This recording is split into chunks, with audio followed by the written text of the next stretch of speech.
নমস্কার বন্ধুরা, আশা করি তোমরা সবাই ভালো আছো। আজকে ডিনারে বানানো হচ্ছে চিকেন স্যালাড। চিকেন স্যালাডের জন্য আমি নিয়েছি বোনলেস চিকেন। এটাকে ম্যারিনেট করেছিলাম ভিনিগার দিয়ে, 1 চামচ ভিনিগার দিয়েছিলাম, আর দিয়েছিলাম গোলমরিচের গুঁড়ো, একটু লঙ্কার গুঁড়ো আর চিলি ফ্লেক্স দিয়ে এটা আমি ম্যারিনেট করে রেখে দিয়েছিলাম।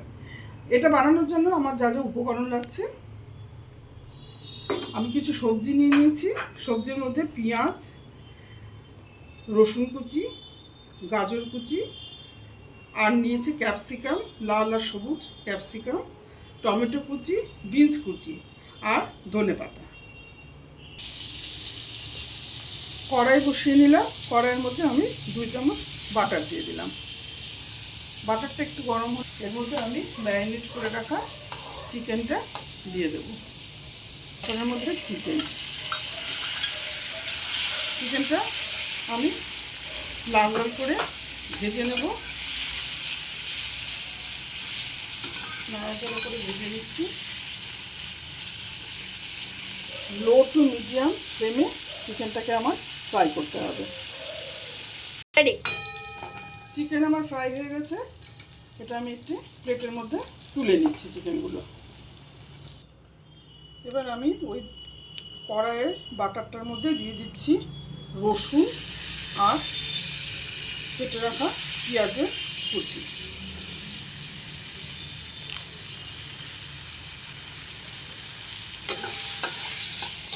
রেডি।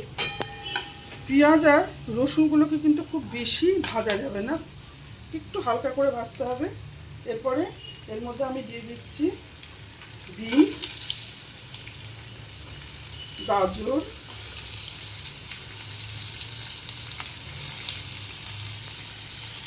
টমেটো কুচি, বাঁধাকপি আর কেটে রাখা ক্যাপসিকাম দিয়ে এটাকে ভালো করে নেড়ে দেব।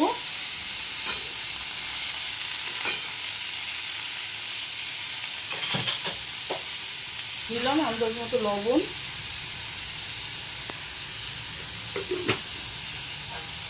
লবণ দিয়ে একবার নাড়াচাড়া করে দিলাম। রেডি। দিয়ে দিলাম গোলমরিচের গুঁড়ো,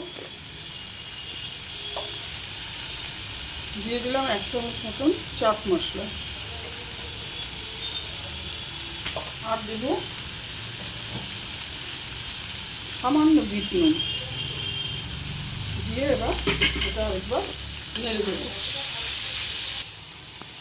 সবজিগুলো একটু ক্রিস্পি ভাজা হওয়ার পরে আমি এই যে চিকেনগুলো এর মধ্যে দিয়ে দিলাম।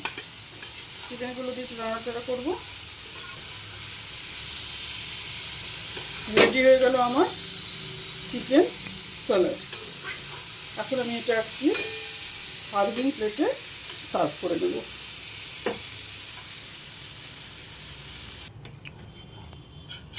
তুলে নিচ্ছি সার্ভিং প্লেটে।